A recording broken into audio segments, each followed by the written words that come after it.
This is the End of the Road podcast with your host, Michael Coco.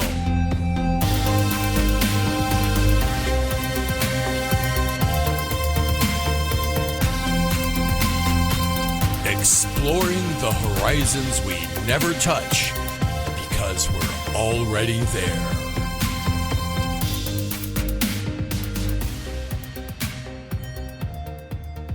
Welcome to the End of the Road podcast. We're here today with Professor Stephen Flowers. We're going to discuss his new book called the Magian Tarok, The Origins of the Tarot in Mithraic and Hermetic Traditions.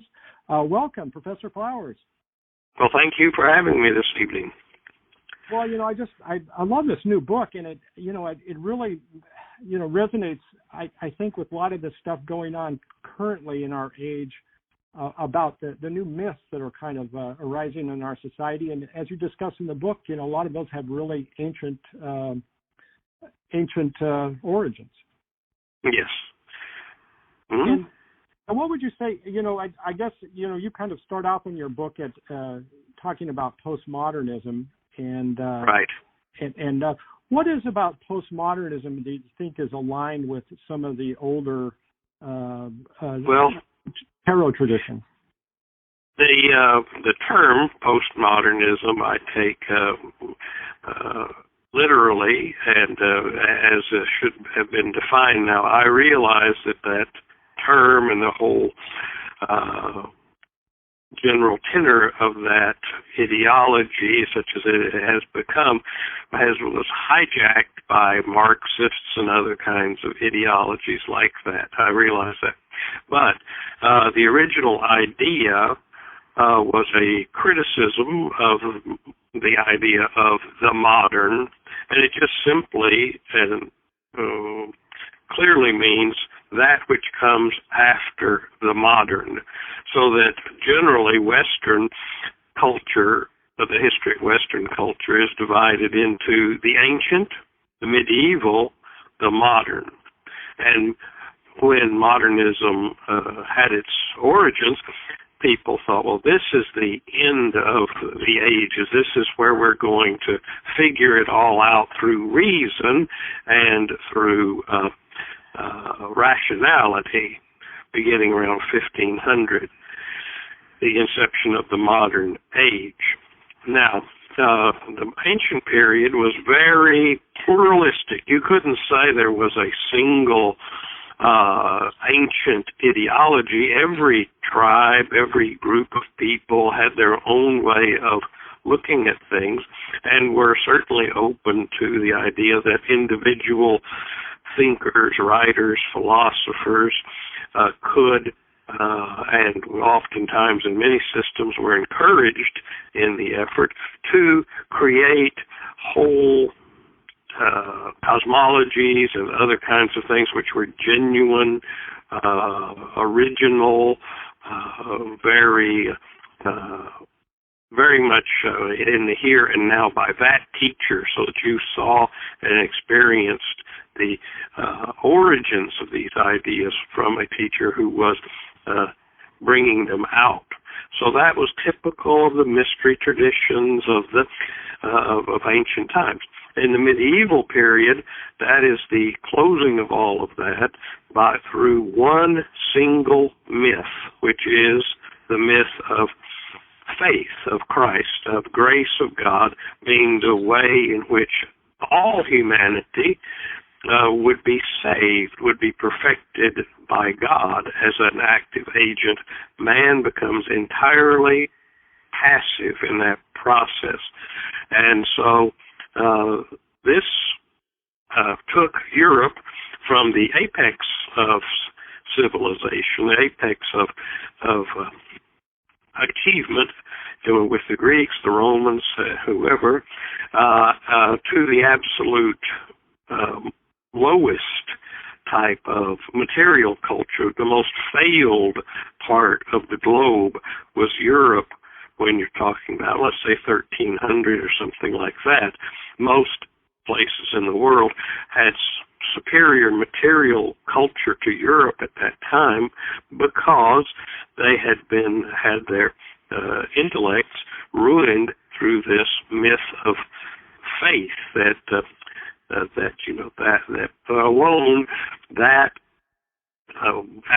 God would be, the way in which man would be perfected. This did not work in a practical sense.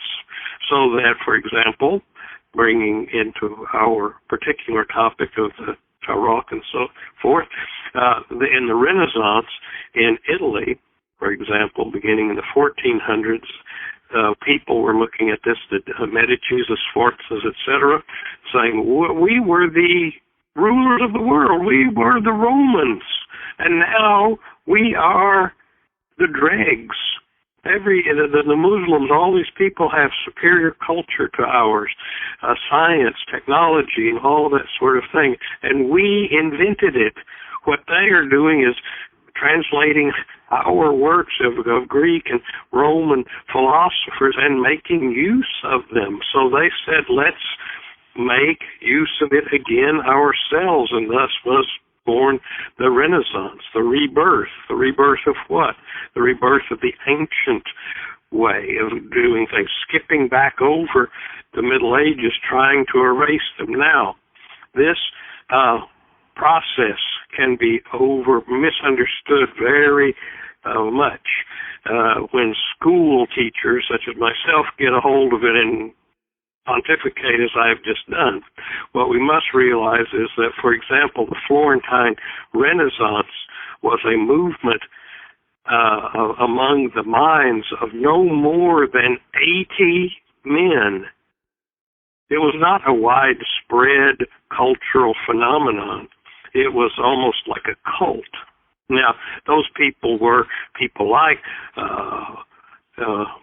Leonardo da Vinci and Botticelli and so forth, and who left behind so many writings and artworks and so forth that we now focus on, and we get the misinterpretation that this was the way everyone was. Just like we think of Athens, we think of in the time of Plato that all these Greeks were walking around the streets thinking deep thoughts and being philosophical, when in fact they were outsiders. Philosophers in Athens were outsiders. The majority of people didn't believe that weird stuff, but that's what we have brought forward from the past because that's what was useful. Same thing with the Renaissance, so that we can misunderstand the cultures of the past through focusing on what is most remarkable about moments in the past. Now, that's where the Renaissance is a criticism of the Middle Ages, but the Renaissance gave way almost immediately to what was called the Enlightenment, which said the Renaissance, in that time period, people were still wanting to develop the individual soul or the collective soul through some kind of traditional initiatory wisdom kind of teaching. When, for example, the Turks overran Constantinople, a lot of texts, Greek texts, came to the West to be salvaged, and among these were texts such as the Corpus Hermeticum, which is where we learn about all of this Hermetic ideology. And the immediate response to that by Cosimo de' Medici, who had founded this new academy in Florence, was told his translator and scholar Marsilio Ficino to drop everything else. You've got to translate this into Latin so that everyone can read it. Everyone who's literate can read it. And so they did that. That was an astounding thing. But that's the kind of what we would today call, or what most people would call, mystical kind of initiatory texts. Not science as we know it today, but the modern age begins around 1500, wherein people like Francis Bacon began a rationalistic approach. And we must logically, rationally, scientifically, using only reason, not delving off into mysticism and things of that nature, but rather pure, what we would call science, logic. And we'll tackle problems of humanity, starting with basic ones first, and then working our way through with this method of reason to the most profound problems of mankind, such as how are you happy? How are humans happy, et cetera, so forth. And that, of course, ends ultimately in things like the development of psychology and things like that at the turn of the 20th century. But this idea that reason, that we will be saved by reason, now what does that have in common with the medieval way of thinking? Very much. It has something in common, and in the sense that it says there's only one way to salvation, one way to perfection. In the Middle Ages, it's faith and Christ and the church, whereas after the Enlightenment, in the modern age, and what is the myth of the modern, is that humanity will be saved and perfected through logic, through reason, and thus we call it the myth of reason. And so but it shares with the Middle Ages this thing that there's only one way in both instances. So each one has its singular, unique, and exclusive myth that only reason will save us. And when reason failed, essentially demonstrated, one of the great demonstrations of its failure was what happened in the early part of the 20th century, when from 1914 to 1918, there was a war over nothing for no reason, a completely meaningless, stupid, fratricidal war among people who were actually family members for the most part. All these monarchs were related, yet they engaged in the most bloody warfare for 4 years for no reason. And then really that just had a hiatus after the armistice of 1918, and then of course the Nazis come to power in Germany. The old veterans of the young veterans of the First World War want to start it again. They want vengeance. They want to start it up again, which they did, and that's the Second World War. And that, you thought the first one was bad, the second, the sequel, was the most horrendous chapter in human history. Unreasonable, nonsense, stupidity.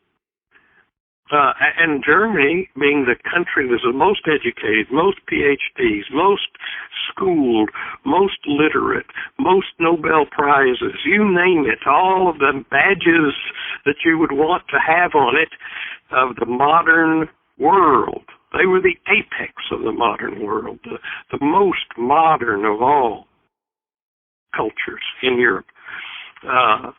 And what did they do? They reverted to the Middle Ages, embracing with passion the prejudices and hatreds of the Middle Ages, and enacting it, and acting on those things. And that is not the way the myth of progress is supposed to work. It's like a train track, wherein the train is chugging down and we can go fast or slow, but we're going to make progress. Every bit of more application of reason, the more reasonable we become, the more educated we are, the more schooled we are, the more perfect we will become.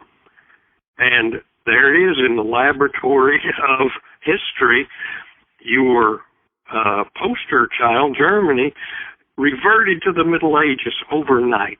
Now, this is not unique. In 1979, we saw the same thing happen in Iran. The most westernized, the most educated, the most advanced of all countries in the Middle East, with the exception of Israel, obviously, which are basically Europeans, But as far as the culture, the Persian culture, the Iranian culture was making great strides, was really moving forward, and so forth. And yet, in a flash, they too reverted to the Middle Ages. So it's not. So these are all textbook examples of failure of the myth of progress, the failure of the modern myth.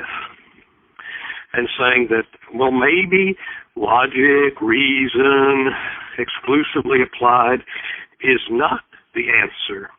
And so then they said, well, there must be something coming after the modern. We are in the midst of some kind of profound paradigm shift, a shift in the whole historical way of looking at things. A new myth arises, and here we see that this is the inception of what I refer to, and originally was referred to as the postmodern.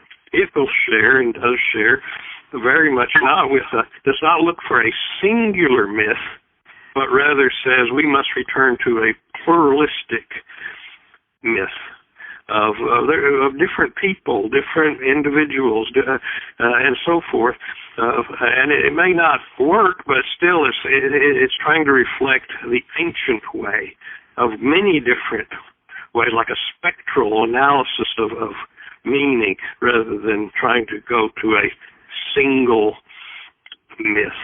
And so that's my understanding of postmodernism, and how it connects to this book is that here we see that there is a legitimacy. It legitimizes, from a modern standpoint. One would look at me and look at people who write about this kind of thing and say, why are you bothering with that? You just need to think reasonably, logically, and apply yourself to problems in a practical, logical way, and thus we will perfect ourselves. So that did not work. It has not worked.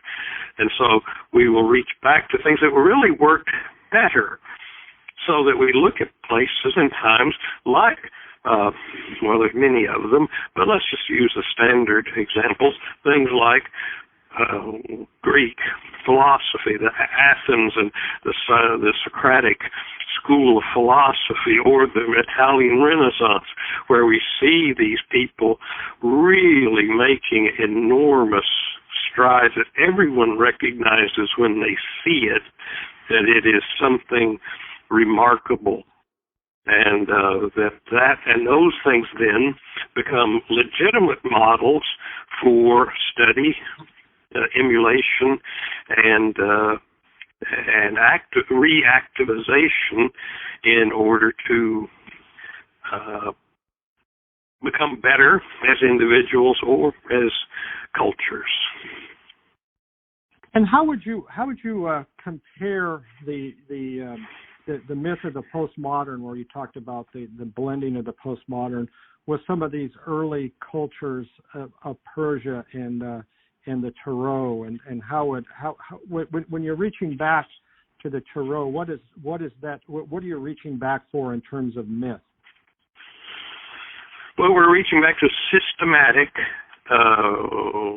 codifications of knowledge that were made by people who we assume from the way in which, again, as when we look at something from the Italian Renaissance or the Athenian culture, whatever, anyone will see that and say, I recognize that as something astounding is going on here.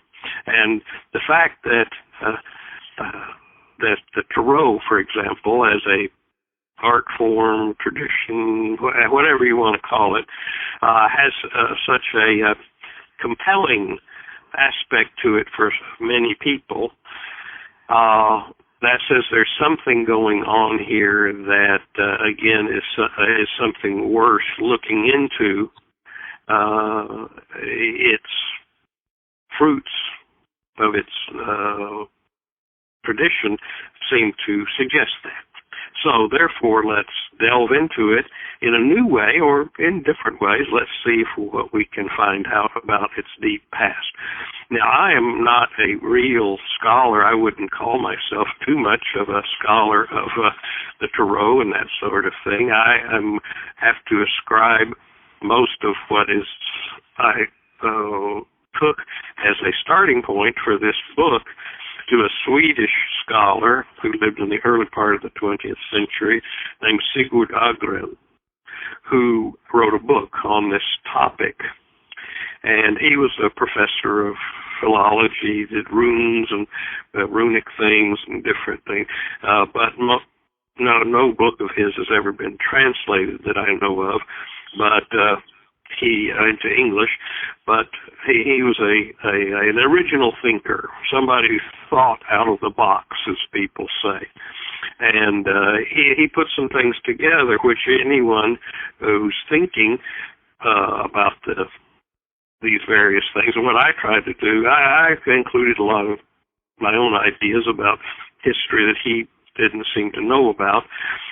For example, the origin of the Tarot is so oftentimes attached to the Roman people, or the Romani, right? What we typically called gypsies, but they're Romani people. And it's so oftentimes thought that they have something to do with one another, and they probably do. But where did these people come from, actually? Why were they called gypsies? That means Egyptian. That is completely 100% wrong. They had nothing to do with Egypt.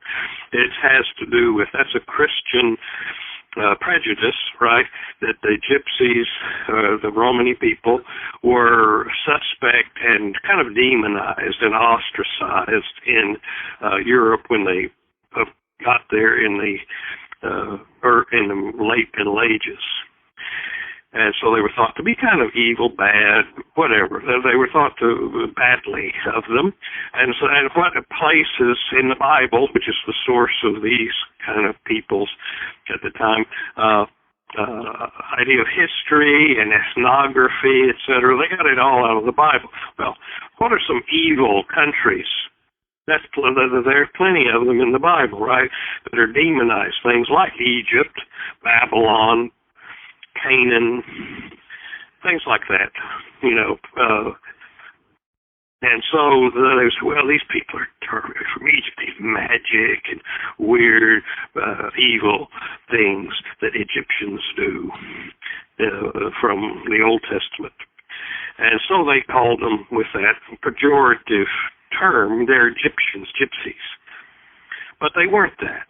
They are from Central Asia, the northern part of India, and that's the language they speak is related to Hindi. And of course, that language is mostly, it was pretty died out. I mean, it's not active among all of them now. But and there's a whole myth, or not myth, but a historical, or traditional history, I guess you could call it, about the origin of the Romani people, which connects them to Persia, that they were, they came to Persia, the Shah, the Persian emperor, brought them there because he wanted people to make music, and they were talented musicians from India, and so he brought them into the country. But then he said, well, they're starting to do bad things, and we don't like them anymore. So he exiled them, and they went west, and so that's how they came to Europe. And they are nomadic people, right? Normally they travel around and in horse-drawn wagons and things of that nature traditionally. So this connection between the Romani and the Tarot, and then there you see there's a connection with Central Asia and directly with Persia, because they spent a lot of time there before moving on to Europe. So there's that. Then there's also an initiatory school of Mithraism that was active in the time of the Roman Empire for several centuries, for 300-400 years. And it was a initiatory system. It had all kinds of esoteric lore, numerology, mystical beliefs about letters of the alphabet, both Greek and Roman. And what kind of place, what kind of brotherhood or whatever was this? There's mostly men, they're mostly soldiers, but what was interesting about them is they're very akin to sort of the prototype of what became the Freemasons as far as their function in the Roman society was, in that when people became initiated in the Mithraic cult, they could be drawn from any part of the society. They could be slaves. They could be emperors. But that had nothing to do with their standing in the order or in the cult, right? So that a slave could actually be the master of this Mithraism. He could be the chief of that, and an emperor comes to be initiated, he's going to be his student, and he's going to be inferior to him in the beginning as he is brought through the grades and so forth, so that the whole thing worked in such a way that people, men, from different levels of society in the empire could come together and be brothers. And so that was an astounding thing that most people kind of pass over as far as the power of this thing. Why? What did it hold? They were never a big, giant organization. Each Mithraism, each kind of building was a group of about 100 people, and then if they got bigger, then somebody would go sponsor a new one. That's why there are dozens and dozens of these Mithraia, these Mithraic temples, if you will, that are underground, right? They're built underground, and they're all over Central Europe, especially along the Rhine or along the Danube rivers. They're very much, but they're in Italy. There's one in London and so forth. So anywhere the Roman Empire existed, and foreigners were brought in to it from the outside because they were being brought into the Roman army, such as a lot of Germans and so forth were brought in. And so that these things, this is what Agrel focused on, was the Mithraic and connection with Persian ideology, and how this was then made a part of the symbol system of the Tarot. What was the proto-Tarot, if you will, because he had the theory that the original had 24 major arcana, if you will, not 22, because it was originally based on the Greek alphabet of 24 letters rather than the Roman system, which contained 23 letters, but one of them, the epsilon, was not used for divinatory or symbolic purposes. It couldn't be used as the first letter in a word, so it wasn't used for divination or that kind of thing. So there were only 22 letters used in that symbolic way in the Roman alphabet. And so he said that's where you have your connection with the number 22. Most people who study the Tarot nowadays think that it's connected to the Hebrew alphabet, but that connection was never made until some Eliphas Levi or whatever in the early mid-19th century.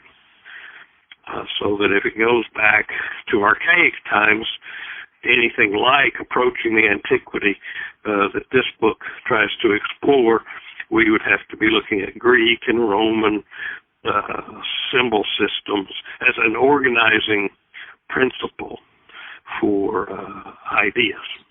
And so Agrell looked at it that way and made discoveries, or some of them are speculative, but in the appendices to this book, you can see how he lined out the various names of certain mythological entities, and how, if you see these things in the Roman system, it just goes like A, B, C, D, and goes right through the alphabet with names of gods, goddesses, symbolic things that accord with the alphabetic order of the Roman alphabet on the one hand, and symbolically line up with the sequence of the Tarot images.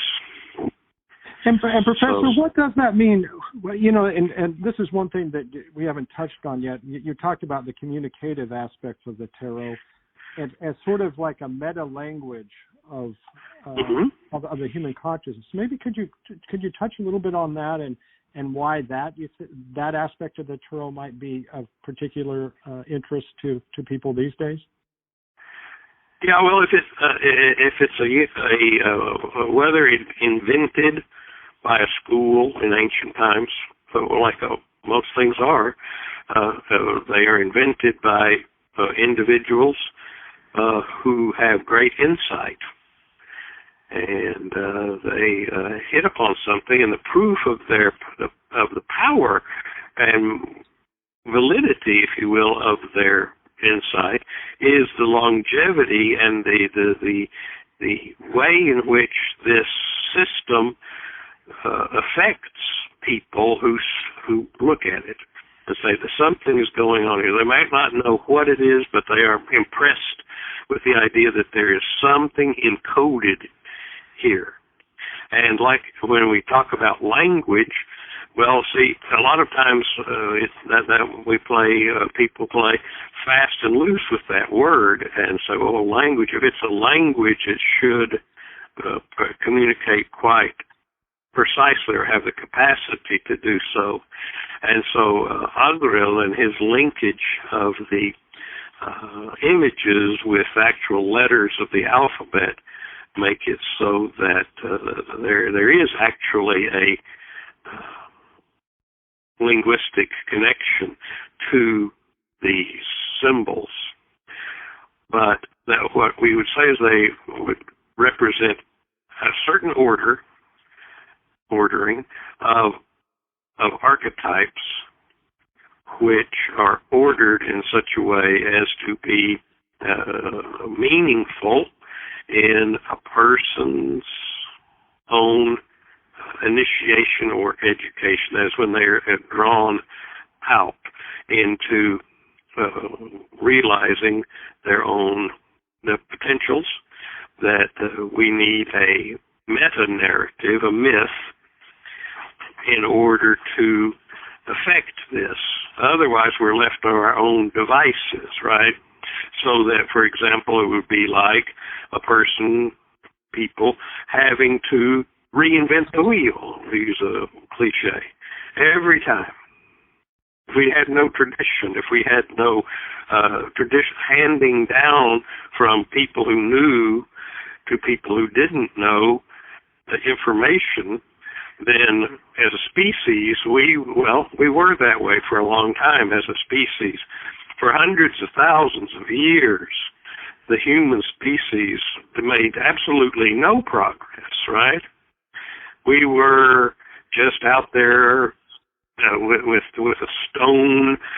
Hand axes was the only thing these people had or used. They just would hit other creatures with this extension of their puny hands with a piece of stone sharpened, and that a hand axe was their weapon.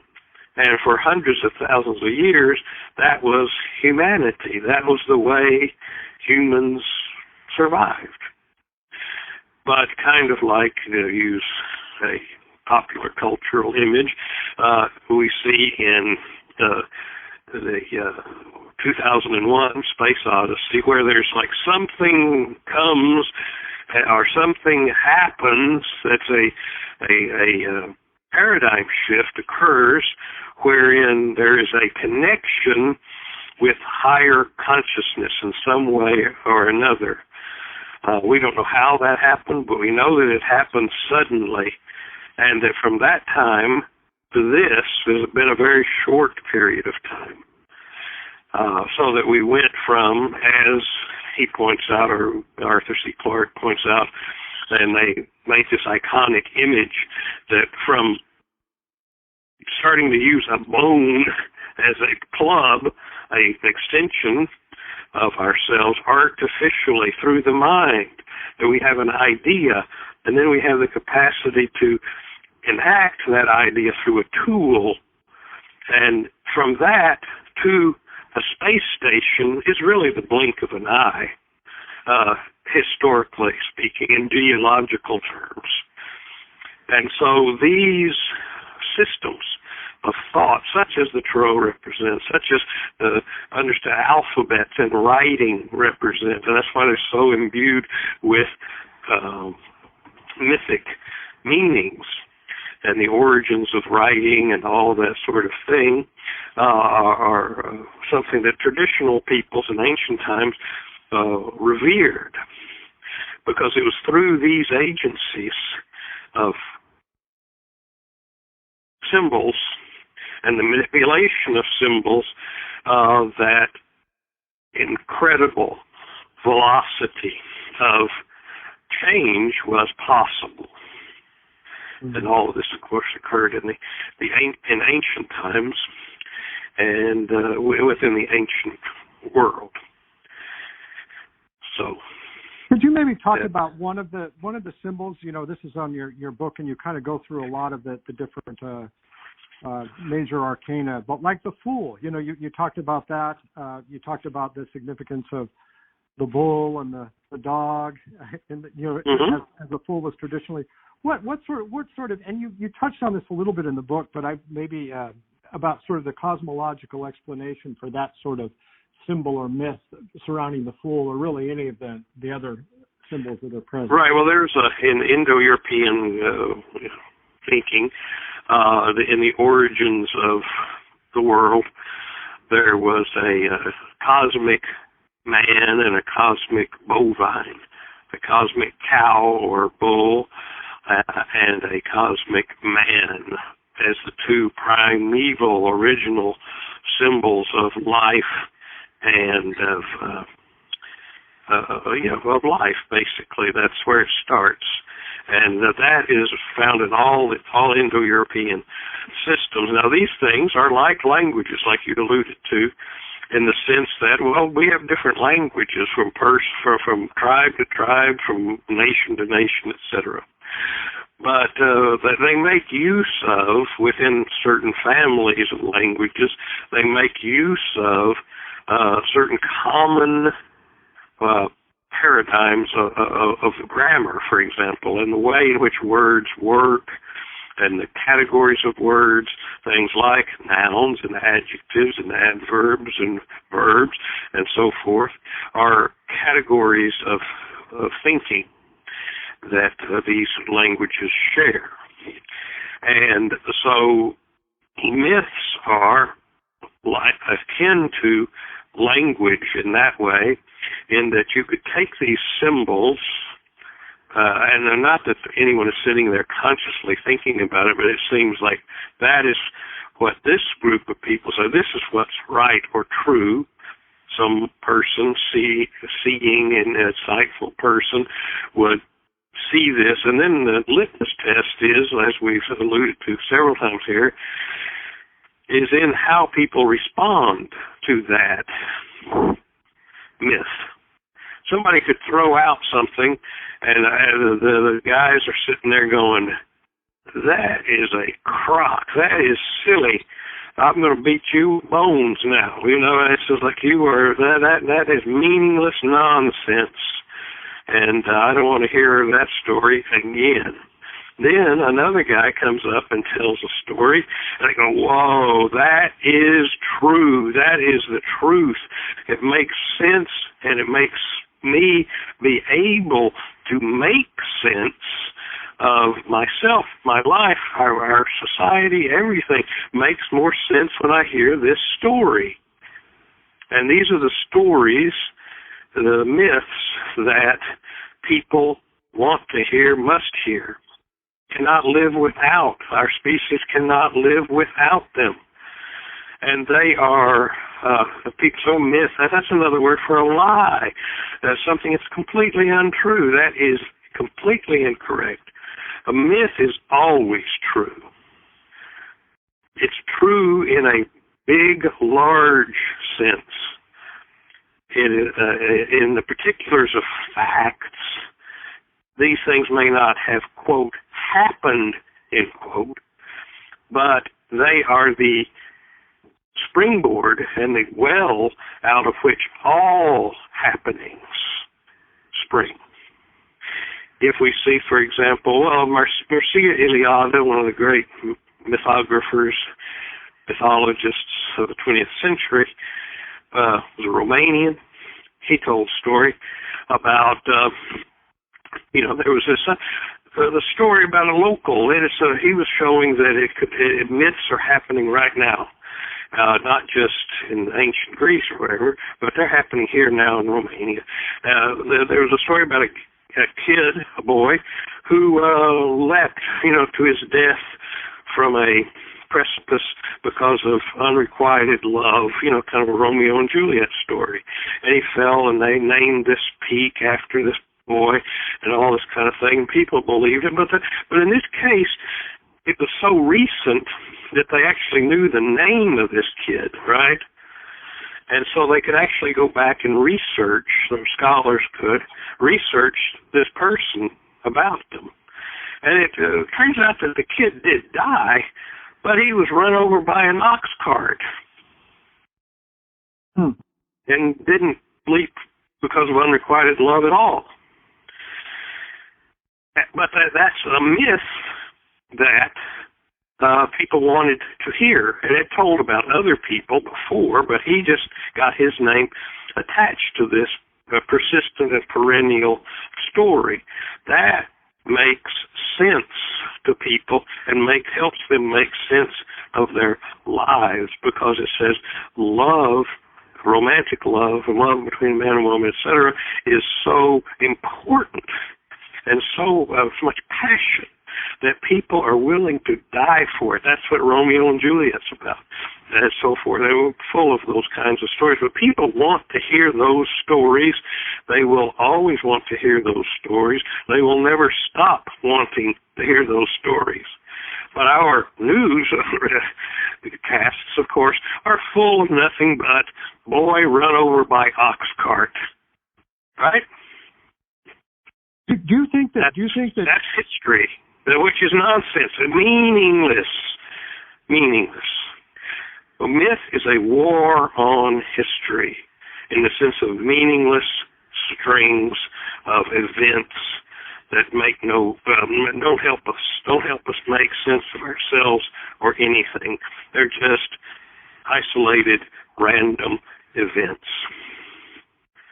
Do you think that the myth aspect, and as you talked about it being the wellspring, it accounts for the divinatory reputation of the tarot, or that? Yeah, I think that any symbol system, whether like as an alphabet, alphabets are used. In this book I have a translation of like a Greek letter oracle, right, where the letters of the alphabet are made into oracular statements. The rune poems are that sort of thing, where they just where you read this one stanza of a rune poem, I get a mental image when I hear that, right? There are images which are conjured up by these words. And what we have in the form of the tarot are probably oracular or wisdom sayings in a certain order, which then conjured images in people's minds, or could be depicted as images. And so such things were developed. These Montaigne cards in Italy, which are probably the prototypes of the Tarot images, which I talk about in the book. It's a system of sort of teaching cards. They're used for divination, but they are not so popular, or says, well, there's like 100 of them, but they are keyed to Latin numbers and so forth and so on, but they are also a meta language of images, but they probably were originally utterances, brief utterances, which conjured images in people's minds, which then eventually somebody's going to draw, in an art form, which doesn't occur until much later, mostly in the Renaissance. In the ancient times, they would just use the letters and in the oracular utterances, which gave some kind of iconic image, in a person's mind as when they heard it, which is in a way more powerful to people who are higher initiates, let's say, because they don't. It's kind of like if you hear a story or you hear some brief that somebody might then. We use our imagination, so we're starting to become active, thinking, creative in our own minds. We become creators because we have to work with our imaginations to fill this out from within. But if somebody draws you a picture or makes you a movie and makes it, this is it, I am now held captive by that image, because I think that's it. I don't have to imagine what the fool looks like. Look, he's on the card. He's right there, right? So it's a lot less active. It's more passive once you draw the picture. It's rather like ancient Indian, ancient in Sanskrit lore. There's some belief that the eye is the seducer of the soul. With what we see will lead us astray, but what we hear will lead us correctly. That hearing is superior to seeing as far as the gaining of wisdom is concerned. And so how that works is that it's if somebody sees it for you and draws you a picture or makes you a movie and makes you this fantastic film or whatever, then you are rendered passive.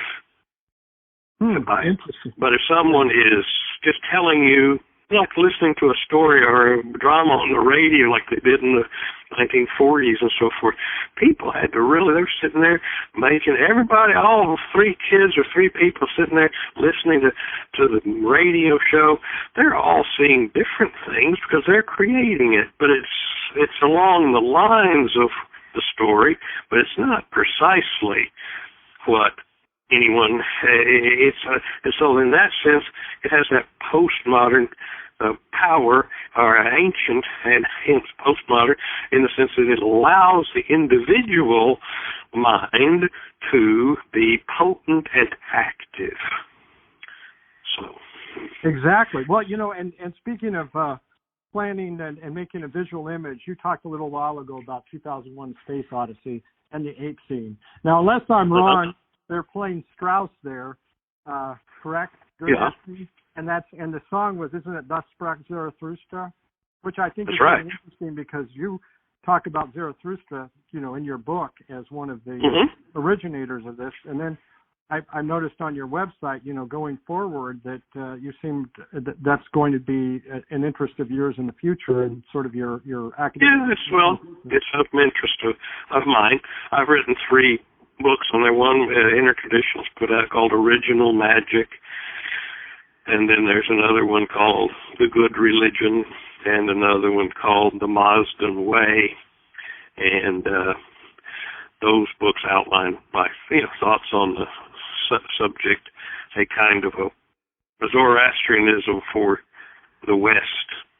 So, and that's kind of what Mithraism and other things, it's influenced our ways of thinking. That's profoundly and continuously because Zarathustra was undoubtedly the originator of what we really call religion before, and because he said there is only one God, and that God is pure focused consciousness, which he called Ahura Mazda. That means Lord Wisdom. Lord Wisdom. So that and Mazda is feminine, Ahura is masculine words grammatically, and so it's actually an androgynous being. This absolute deity is androgynous, and later on it gets the religion as it develops. He probably lived about 1700 BCE and was a priest of the Indo-European sacrificial cult who saw that it was being misused, that the religion was being misused. He had insight, what he called Daina, which is what you see even in, it was borrowed into Arabic also, but the Persian word, modern Persian word, Din, D-I-N, pronounced like it's D-E-N, Din, like Mujahideen, this Din on the end of so many Arabic words means religion. But what it literally meant originally in Iranian dialect or in Avestan was insight. Because if you have the insight, then you understand the truth, and you will behave more likely, you will behave in accordance with what is right and from within, because of your own understanding, not because anyone coerces you. This is a huge forbidden thing about the Zoroastrian way of thinking, and that is no one can be coerced into the truth. They must be exposed to it, taught about it, but not in any kind of even polemic way, like you argue or whatever. No, it has to just come, and no coercion. There can be no coercion. That is why there are only about 200,000 Zoroastrians left in the world, right? Because this world is obsessed with and controlled by coercion. Well, let's do what I say, or you lose your job. Do what I say, or you lose your life, etc. The people who coerce will be, victorious in a military kind of way, and so that's why, whether it's Islam or Christianity, they begin with coercion. Now, Islam being a more direct offshoot of Zoroastrianism, in the sense that probably Muhammad got the original ideas that he used about monotheism, etc., from his barber. It was a Persian, and taught him about some of these things. That's why almost all of the rituals and ideas about the basic kinds of things that are in Islam are really Persian origin, and then also the idea that a Muslim will tell you that, oh no, you're not converting to Islam, you are reverting to it, because it is the true religion of humanity. And that kind of thinking was exactly what the Zoroastrian said, is there's only one true religion, and that is the veneration of pure focused consciousness. But man cannot be coerced into understanding this reality. Exactly. And I think that's what's needed more than anything in our current modern age of fake news and fake truths, or true insights. And I'm grateful that you and, other people are trying to bring some of these old traditions back to life for our current age, because I think it's very timely needed. And I appreciate it greatly, and I recommend your book highly.